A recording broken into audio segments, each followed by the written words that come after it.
Assalamualaikum warahmatullahi wabarakatuh. Nama saya Dayana binti Amir, pemegang kad nombor matrik D2020109525. Saya akan menunjukkan cara-cara larian 400 meter.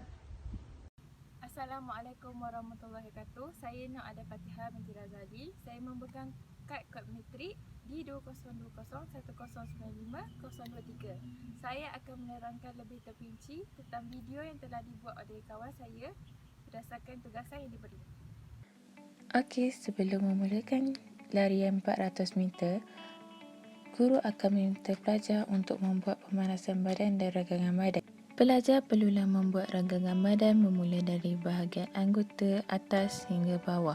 Pelajar perlulah membuat ranggangan di bahagian pinggang, iaitu buat putaran ke kiri dan ke kanan, iaitu ke depan dan ke belakang badan. Ulang untuk beberapa kali. Seterusnya, pelajar perlulah membuat ranggangan di otot bahagian luar lengan, bahu dan sisi. Banyak lagi ranggangan badan yang perlu dilakukan oleh pelajar, iaitu ranggangan di pergelangan kaki dan quadricep dan ranggangan di otot sisi leher. Ini adalah antara ranggangan asas yang perlu dilakukan oleh pelajar sebelum memulakan larian.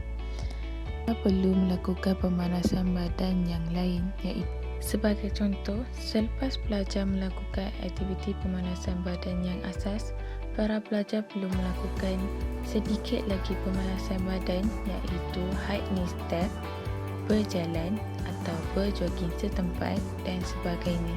Ini adalah untuk meningkatkan lagi suhu badan para pelajar sebelum melakukan larian. Dalam proses ini, guru akan menggunakan peralatan iaitu skiter. Mari kita bergerak ke fasa permulaan.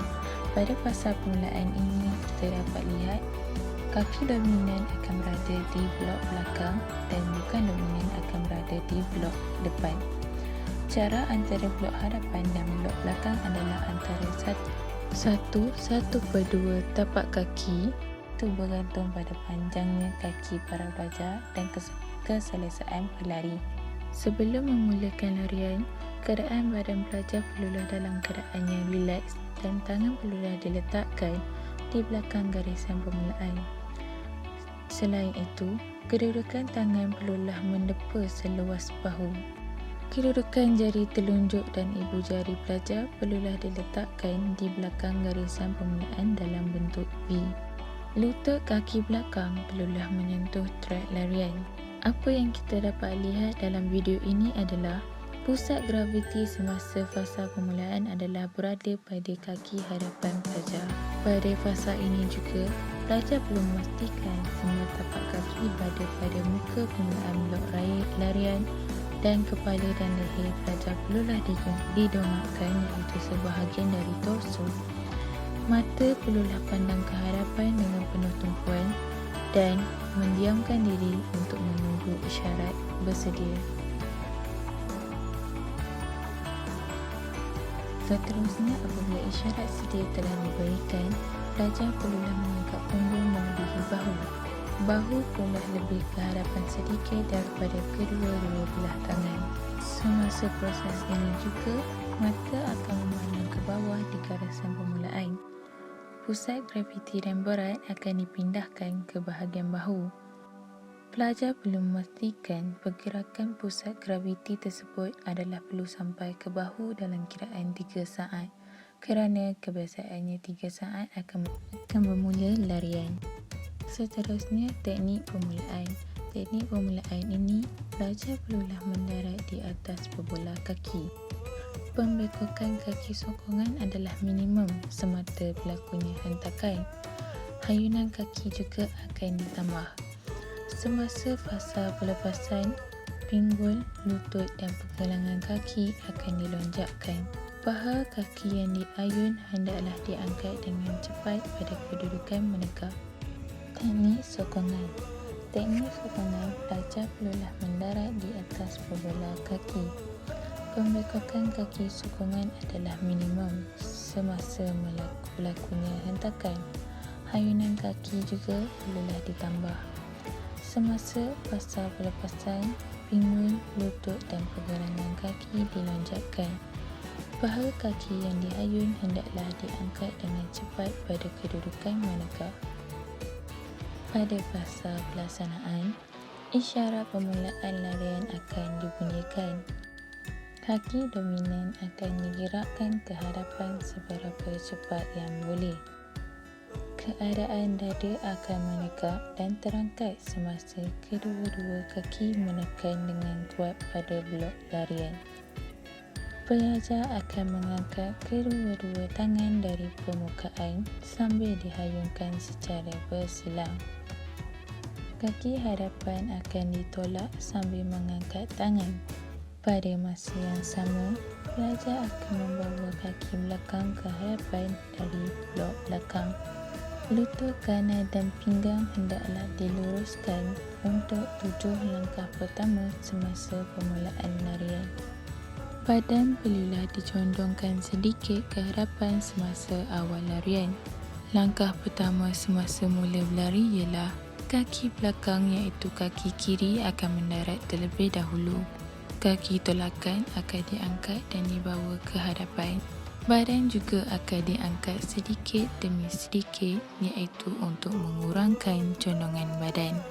Dan hayunan tangan perlulah melepasi kepala. Seterusnya adalah teknik larian di selekor. Semakin laju pelari-pelari, semakin kuat kuasa sentrifugal. Untuk memastikan larian selekor adalah berkesan, pelajar perlulah mengimbangkan kuasa sentrifugal. Seseorang pelari seharusnya merendahkan badan ke arah dalam semasa melakukan teknik larian di selekor. Semasa melakukan teknik ini, tangan kiri hendaklah terus diayun secara lurus, manakala tangan kanan akan menyilang badan mengarah ke dalam. Seterusnya, fasa penutup. Pada fasa penutup, pelajar akan berlari dengan 10 meter lebih dari jarak lariannya. Pelari perlu berlari pecut sehingga melewati garisan penamat. Cara yang paling baik untuk menamatkan larian ialah menonjolkan bahagian dada ke hadapan. Pusat graviti pada fasa penutup ini adalah terletak di bahagian kepala. Pada fasa penutup ini juga, pelari akan melonjakkan sedikit badan mereka untuk menamatkan larian. Dalam proses pembelajaran larian ini, guru akan menggunakan skitel, whistle, jarandik dan blok permulaan larian. Selepas berakhirnya fasa penutup, pelajar perlu melakukan proses penyejukan badan. Memanaskan badan adalah penting. Menyejukkan badan selepas bersenam juga penting dan tidak boleh diabaikan.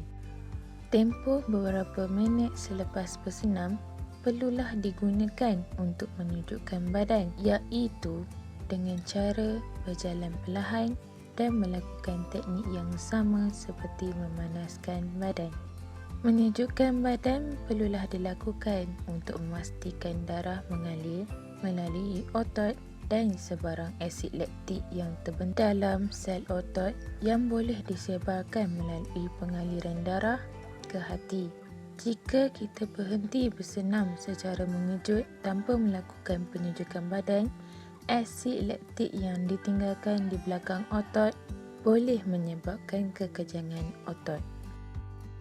Proses penyejukan badan akan diteruskan dengan bermula daripada anggota bahagian bawah hingga bahagian atas badan, iaitu bermula dengan otot bahagian atas tapak kaki iaitu extensor. Terusnya diteruskan lagi dengan otot bahagian di bawah kaki belakang iaitu betis dan otot psoas.